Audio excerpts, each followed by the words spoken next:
Hi all, welcome back to my YouTube channel. ನಾನಿವತ್ತು chicken biryani ಮಾಡೋದನ್ನ ತೋರಿಸ್ಕೊಡ್ತಾ ಇದ್ದೀನಿ. ನಾನು ಯಾವ ರೀತಿ ಚಿಕನ್ ಬಿರಿಯಾನಿನ ಮಾಡ್ತೀನಿ ಅನ್ನೋದನ್ನ ನಿಮಗೆಲ್ಲರಿಗೂ ಕೂಡ ತೋರಿಸ್ಕೊಡ್ತಾ ಇದ್ದೀನಿ. ಮೊದಲನೇದಾಗಿ ನಾನು ಇಲ್ಲಿ ಒಂದು 3/4 kg ಚಿಕನ್ಗೆ ನಾನಿಲ್ಲಿ ಒಂದು 1/4 ಸ್ಪೂನಷ್ಟು ಅರಿಶಿಣದ ಪುಡಿ, 1 ಸ್ಪೂನಷ್ಟು ಧನಿಯದ ಪುಡಿ, 1 ಸ್ಪೂನಷ್ಟು ಚಿಲ್ಲಿ ಪೌಡರು, ಒಂದು 1/4 ಸ್ಪೂನಷ್ಟು ಗರಂ ಮಸಾಲ ಮತ್ತು ಒಂದು 2 ಆನಿಯನ್ನ ಸ್ಲೈಸಾಗಿ ಕಟ್ ಮಾಡಿಬಿಟ್ಟು ಫ್ರೈ ಮಾಡಿ ಎತ್ತಿಟ್ಕೊಂಡಿದ್ದೆ. ಅದರಲ್ಲಿ 1 ಆನಿಯನ್ನಷ್ಟು ನಾನಿಲ್ಲಿ ಏನು ಫ್ರೈ ಮಾಡಿ ಇಟ್ಕೊಂಡಿದ್ದೀನಿ ನೋಡಿ, ಅದನ್ನು ಕೂಡ ಸೇರಿಸ್ಕೊಂಡು ಒಂದು 1/2 ಕಪ್ನಷ್ಟು ಮೊಸರನ್ನು ಕೂಡ ಸೇರಿಸ್ಕೊಂಡು ಚೆನ್ನಾಗಿ ಅದನ್ನು ಮ್ಯಾರಿನೇಷನ್ ಮಾಡಿಬಿಟ್ಟು ಒಂದು 1/2 ಅವರ್ ಎತ್ತಿಡ್ತಾ ಇದ್ದೀನಿ. ಈ ಥರ ನಾವು ಮಾಡೋದ್ರಿಂದ ಚಿಕನ್ ತುಂಬಾ ಜ್ಯೂಸಿಯಾಗಿ ಮತ್ತು ಸಾಫ್ಟಾಗಿ ಬರುತ್ತೆ.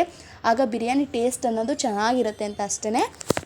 ನಾನಿದಕ್ಕೆ ಸಾಲ್ಟನ್ನ ಇವಾಗ ಹಾಕ್ತಾ ಇಲ್ಲ, ಬರೀ ಇಷ್ಟನ್ನು ಮಾತ್ರ ಹಾಕ್ಬಿಟ್ಟು ಮ್ಯಾರಿನೇಷನ್ ಮಾಡಿಬಿಟ್ಟು ಎತ್ತಿಡ್ತಾ ಇದ್ದೀನಿ. ಕುಕ್ಕರ್ಗೆ ಇಲ್ಲಿ ನಾನು ಒಂದು 4 ಸ್ಪೂನಷ್ಟು ಆಯಿಲ್ ಹಾಕ್ಕೊಂಡು ಒಂದು 3 ಪೀಸ್ ಚಕ್ಕೆ, ಲವಂಗ ಒಂದು 4, ಒಂದು 3 ಏಲಕ್ಕಿ ಮತ್ತು ಕಸೂರಿ ಮೇಥಿ, ಒಂದು 2 ಮೊಗ್ಗು, ಒಂದು 2 ಪಲಾವ್ ಎಲೆ ಮತ್ತು ಕಲ್ಲುವು ಇಷ್ಟನ್ನು ಹಾಕ್ಕೊಂಡಿದ್ದೀನಿ. ನೀವು ಬೇಕು ಅನ್ನೋದಾದರೆ ಸೋಂಪು ಮತ್ತು ಜಾಪತ್ರೆ ಕೂಡ ಸೇರಿಸ್ಕೊಬೋದು. ನಾನು ಇಷ್ಟನ್ನೇ ಹಾಕ್ಕೊಂಡಿದ್ದೀನಿ ಇಲ್ಲಿ. ಅದನ್ನು ಕೂಡ ಹಾಕ್ಕೊಂಡು ಒಂದು 2 ಆನಿಯನ್ನ, ದೊಡ್ಡ ಸೈಜ್ ಆನಿಯನ್ನ ಸ್ಲೈಸಾಗಿ ಕಟ್ ಮಾಡಿಬಿಟ್ಟು ಅದನ್ನು ಕೂಡ ಸೇರಿಸ್ಕೊತಾ ಇದ್ದೀನಿ. ಆನಿಯನ್ ಎಲ್ಲ ಚೆನ್ನಾಗಿ ಬ್ರೌನ್ ಕಲರ್ ಬರೋವರೆಗೂ ಫ್ರೈ ಮಾಡ್ಕೊಬೇಕು. ಆಗ ಟೇಸ್ಟ್ ಅನ್ನೋದು ತುಂಬಾ ಚೆನ್ನಾಗಿ ಬರುತ್ತೆ. ಬಿರಿಯಾನಿ ಟೇಸ್ಟ್ ಅನ್ನೋದು ಜಾಸ್ತಿ ಮಸಾಲ ಜಾಸ್ತಿ ಈ ಥರ ಎಲ್ಲ ಹಾಕೋದ್ರಿಂದ ಗ್ಯಾಸ್ಟ್ರಿಕ್ ಮತ್ತು ಎದೆ ನೋವು ಸ್ಟಾರ್ಟ್ ಆಗಿಬಿಡುತ್ತೆ, ಎದೆ ಉರಿ.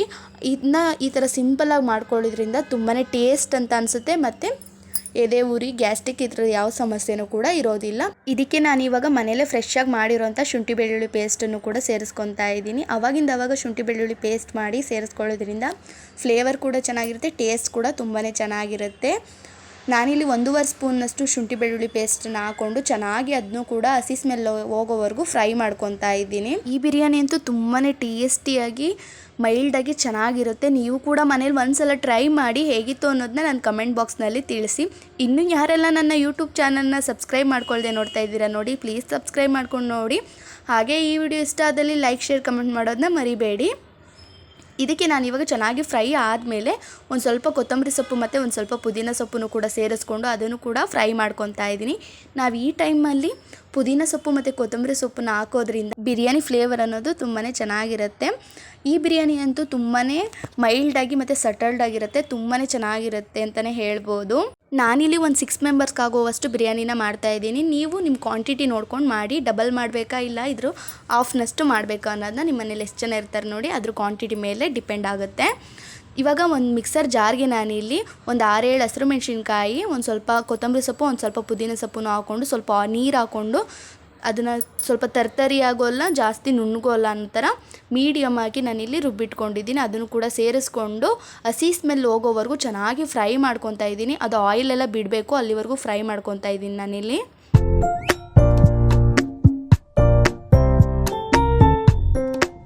ಇವಾಗ ಇದು ಚೆನ್ನಾಗಿ ಆಯಿಲೆಲ್ಲ ಬಿಟ್ಕೊಂಡು ಪ್ರಿಪೇರ್ ಆಗಿದೆ. ಇದಕ್ಕೆ ನಾನಿವಾಗ 1 ಸ್ಪೂನಷ್ಟು ಬಿರಿಯಾನಿ ಪೌಡರ್ನು ಕೂಡ ಆ್ಯಡ್ ಮಾಡಿಕೊಂಡು ಅದು ಹಸಿ ಸ್ಮೆಲ್ಲೆಲ್ಲ ಹೋಗೋವರೆಗೂ ಚೆನ್ನಾಗಿ ಫ್ರೈ ಮಾಡ್ಕೊತಾ ಇದ್ದೀನಿ. ನೀವು ಯಾವುದನ್ನು ಬೇಕಾದ್ರೂ ಸೇರಿಸ್ಕೊಬೋದು, ಮನೇಲಿ ಮಾಡಿರೋದೇ ಆಗಲಿ ಅಥವಾ ಅಂಗಡಿಯಿಂದ ತಂದಿರೋದು ಯಾವುದನ್ನು ಬೇಕಾದ್ರೂ ಸೇರಿಸ್ಕೊಬೋದು. ನಾನು ಇದಕ್ಕೆ ಇಷ್ಟೇ ಮಸಾಲ ಹಾಕ್ತಾ ಇರೋದು, ಇನ್ನು ಯಾವುದೇ ರೀತಿಯಾದಂಥ ಚಿಲ್ಲಿ ಪೌಡರ್ ಆಗಲಿ, ಧನಿಯಾ ಪೌಡರ್ ಆಗಲಿ ಇನ್ನೇನೂ ಕೂಡ ಸೇರಿಸ್ತಾ ಇಲ್ಲ. ಹಾಗೆ ಸ್ಲೈಸಾಗಿ ಕಟ್ ಮಾಡಿರೋಂಥ ಒಂದು ದೊಡ್ಡ ಸೈಜ್ ಟೊಮೆಟೊನು ಕೂಡ ಸೇರಿಸ್ಕೊಂಡು ಟೊಮೆಟೊ ಎಲ್ಲ ಸಾಫ್ಟ್ ಆಗೋವರೆಗೂ ಚೆನ್ನಾಗಿ ಫ್ರೈ ಮಾಡ್ಕೊಂಡಾದಮೇಲೆ ನಾವು ಒಂದು 1/2 ಅವರ್ ಮ್ಯಾರಿನೇಷನ್ ಮಾಡಿ ಎತ್ತಿಟ್ಟಿದ್ದಂಥ ಚಿಕನ್ನು ಕೂಡ ಸೇರಿಸ್ಕೊಂಡು ಚಿಕನ್ನು ಕೂಡ ಚೆನ್ನಾಗಿ ಫ್ರೈ ಮಾಡ್ಕೊತಾ ಇದ್ದೀನಿ. ಚಿಕನ್ ಚೆನ್ನಾಗಿ ಫ್ರೈ ಆಗಬೇಕು, ಅದನ್ನು ಚೆನ್ನಾಗಿ ನೀರು ಬಿಟ್ಕೊಂಡು ನೀರೆಲ್ಲ ಕರಗಿ ಆಯಿಲ್ ಬಿಡೋವರೆಗೂ ಕೂಡ ಚೆನ್ನಾಗಿ ಫ್ರೈ ಮಾಡ್ಕೊಬೇಕು. ಇಲ್ಲಾಂತಂದರೆ ಚಿಕನ್ ಬಿರಿಯಾನಿ ಅನ್ನೋದು ಹಸಿ ಸ್ಮೆಲ್ ಬಂದ್ಬಿಡುತ್ತೆ. ಬಿರಿಯಾನಿ ಚೆನ್ನಾಗಿದ್ರು ಕೂಡ ಚಿಕನ್ ಪೀಸ್ ಏನಿರುತ್ತೆ ಅದು ಹಸಿ ಅಂತ ಅನ್ನಿಸ್ತಾ ಇರುತ್ತೆ. ಹಾಗಾಗಿ ಚೆನ್ನಾಗಿ ಫ್ರೈ ಮಾಡ್ಕೊಬೇಕು.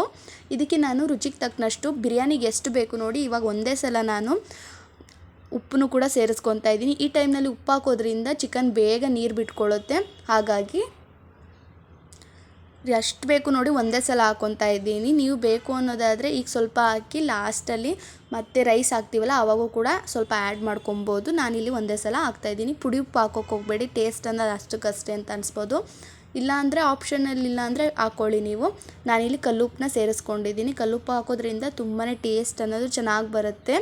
ಈಗ ಚೆನ್ನಾಗಿ ನೀರೆಲ್ಲ ಬಿಟ್ಕೊಂಡಿದೆ ಮತ್ತು ಚೆನ್ನಾಗಿ ಅದೆಲ್ಲ ನೀರೆಲ್ಲ ಕರಗಿ ಆಯಿಲ್ನು ಕೂಡ ಬಿಟ್ಕೊಂಡಿತ್ತು. ಅದಕ್ಕೆ ನಾನು ಮಿಕ್ಸಿ ಜಾರ್ನಲ್ಲಿ ನಾವು ಏನು ಗ್ರೈಂಡ್ ಮಾಡಿಟ್ಟು ಮಸಾಲ ಹಾಕಿದ್ವಲ್ಲ ಅದಕ್ಕೆ ನಾನು ಸ್ವಲ್ಪ ನೀರು ಹಾಕ್ಕೊಂಡು ಅದನ್ನು ಕೂಡ ಸೇರಿಸ್ಕೊಂಡಿದ್ದೀನಿ. ಆ ಕ್ಲಿಪ್ಪಿಂಗ್ ಮಿಕ್ಸ್ ಆಗಿದೆ. ಜಾರಲ್ಲಿರುವಂಥ ಹಸಿ ಮೆಣಸಿನ್ಕಾಯಿ ಮತ್ತು ಕೊತ್ತಂಬರಿ ಸೊಪ್ಪು ಪುದೀನ ಸೊಪ್ಪಿನ ಮಿಶ್ರಣನ ವೇಸ್ಟ್ ಮಾಡೋಕ್ಕೆ ಹೋಗ್ಬೇಡಿ, ಅದನ್ನು ಕೂಡ ಸೇರಿಸ್ಕೊಳ್ಳಿ. ಇವಾಗ ವಾಶ್ ಮಾಡಿ ಇಟ್ಟಿರೋಂತಹ ರೈಸ್ನು ಕೂಡ ಸೇರಿಸ್ಕೊತಾ ಇದ್ದೀನಿ. ಒಂದು 2 ಗ್ಲಾಸ್ನಷ್ಟು ರೈಸ್ ಇದೆ ಇಲ್ಲಿ, ಅದನ್ನು ಕೂಡ ಸೇರಿಸ್ಕೊಂಡು ಚೆನ್ನಾಗಿ ಮಿಕ್ಸ್ ಮಾಡ್ಕೊತಾ ಇದ್ದೀನಿ. ನಲ್ಲಿ ಚೆನ್ನಾಗಿ ಮಿಕ್ಸ್ ಮಾಡೋದ್ರಿಂದ ಈಕ್ವಲ್ ಆಗಿ ಮಸಾಲೆ ಎಲ್ಲದಕ್ಕೂ ಕೂಡ ಹಿಡಿಯುತ್ತೆ. ಹಾಗೆ ಕಾಯಿಸಿಟ್ಟಿರೋಂತಹ ನೀರನ್ನು ಕೂಡ ಸೇರಿಸ್ಕೊತಾ ಇದ್ದೀನಿ. ಒಂದು 4 ಗ್ಲಾಸ್ನಷ್ಟು ನೀರನ್ನ ಹಾಕ್ಕೊಬೇಕಿತ್ತು, ಅದಕ್ಕೆ ನಾನಿಲ್ಲಿ ಒಂದು 1/2 ಗ್ಲಾಸ್ನಷ್ಟು ಕಮ್ಮಿ ಮಾಡಿದ್ದೀನಿ. ಯಾಕೆಂದರೆ ಚಿಕನ್ನಲ್ಲೇ ಆಲ್ರೆಡಿ ನೀರು ಕೂಡ ಇರುತ್ತಲ್ಲ, ಹಾಗಾಗಿ ಒಂದು 1/2 ಗ್ಲಾಸ್ನ ಕಮ್ಮಿ ಮಾಡ್ಕೊಂಡಿದ್ದೀನಿ. ಇದನ್ನು ಚೆನ್ನಾಗಿ ಒಂದು ಕುದಿ ಬರೋವರೆಗೂ ಕುದಿಸ್ಕೊತಾ ಇದ್ದೀನಿ. ಲಾಸ್ಟಲ್ಲಿ ನಾನು ಇದಕ್ಕೆ ಆನಿಯನ್ ಫ್ರೈ ಮಾಡಿ ಇಟ್ಕೊಂಡಿದ್ವಲ್ಲ, ಅದನ್ನ ಅರ್ಧ ಉಳಿಸ್ಕೊಂಡಿದ್ದು ಆನಿಯನ್ನು ಕೂಡ ಸೇರಿಸ್ಕೊತಾ ಇದ್ದೀನಿ. ಇವಾಗ ಆನಿಯನ್ ಹಾಕೋದ್ರಿಂದ ಬಿರಿಯಾನಿ ಅಂತೂ ನೆಕ್ಸ್ಟ್ ಲೆವೆಲ್ ಟೇಸ್ಟ್ ಇರುತ್ತೆ ಅಂತಲೇ ಹೇಳ್ಬೋದು. ಇದನ್ನು ಮಿಸ್ ಮಾಡದೆ ಹಾಕಿ, ಆವಾಗ ಗೊತ್ತಾಗುತ್ತೆ ಟೇಸ್ಟ್ ಅನ್ನೋದು ಎಷ್ಟು ಚೆನ್ನಾಗಿ ಫ್ಲೇವರಾಗಿ ಬರುತ್ತೆ ಅಂತ. ಚೆನ್ನಾಗಿ ಇದನ್ನು ಕೂಡ ಈಕ್ವಲ್ ಆಗಿ ಮಿಕ್ಸ್ ಮಾಡ್ಕೊತಾ ಇದ್ದೀನಿ, ಎಲ್ಲದಕ್ಕೂ ಕೂಡ ಹಿಡಿಯೋ ರೀತಿ. ಇದಕ್ಕೆ ನಾನು ಇವಾಗ ಒಂದು 2 ಸ್ಪೂನಷ್ಟು ತುಪ್ಪನೂ ಕೂಡ ಸೇರಿಸ್ಕೊತಾ ಇದ್ದೀನಿ. ಲಾಸ್ಟಲ್ಲಿ ಫ್ಲೇವರ್ ಚೆನ್ನಾಗಿ ಬರುತ್ತೆ ಅಂತ ನೀವು ಬೇಕಾದ್ರೆ ತುಪ್ಪನ ಸ್ಕಿಪ್ ಕೂಡ ಮಾಡ್ಬೋದು, ಇಲ್ಲ ಅಂದರೆ ನಾವೇನು ಚಿಕನ್ನ ಫ್ರೈ ಮಾಡ್ತೀವಿ ನೋಡಿ ಆ ಟೈಮ್ನಲ್ಲಿ ಕೂಡ ಬೇಕಾದರೂ ನೀವು ಸೇರಿಸ್ಕೊಬೋದು, ನಿಮ್ಮ ಆಪ್ಷನಲ್ಲ ಇದೆಲ್ಲ.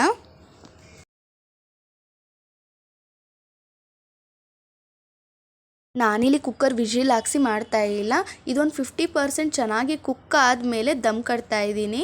ಈಗ ಅದ್ರ ಮೇಲೆ ಒಂದು ಪ್ಲೇಟ್ ಮುಚ್ಚಿಬಿಟ್ಟು ಒಂದು ಭಾರವಾಗಿರೋಂಥ ವಸ್ತುನ ಇಟ್ಟು ಲೋ ಫ್ಲೇಮ್ನಲ್ಲಿ ಒಂದು 10 to 15 ಮಿನಿಟ್ಸ್ ಚೆನ್ನಾಗಿ ಕುಕ್ ಆಗೋಕ್ಕೆ ಬಿಡ್ತಾ ಇದ್ದೀನಿ. ಇದ್ರ ಫ್ಲೇವರ್ ಅಂತೂ ಘಮ ಘಮ ಅಂತ ಮನೆಯೆಲ್ಲ ಹಬ್ಬಿತ್ತು. ಈಗ ಪ್ಲೇಟ್ನ ಓಪನ್ ಮಾಡಿ ತೋರಿಸ್ತಾ ಇದ್ದೀನಿ ನೋಡಿ, ಅದು ಓಪನ್ ಮಾಡ್ತಾ ಇದ್ದಂಗೆ ಒಂದು ಸ್ಮೆಲ್ಲು ಗಮ್ಮಂತ ಇತ್ತು ಹಾಗೇನೆ. ಈಗ ಇದು ಚೆನ್ನಾಗಿ ಪ್ರಿಪೇರ್ ಆಗಿದೆ, ಒಂದೊಳ್ಳೆ ಬಿರಿಯಾನಿ ರೆಡಿ ಆಗಿದೆ. ನೀವು ಕೂಡ ಮನೇಲಿ ಒಂದ್ಸಲ ಟ್ರೈ ಮಾಡಿ. Thank you for watching this video. ಸಿಗ್ತೀನಿ ಮತ್ತೊಂದು ವಿಡಿಯೋ.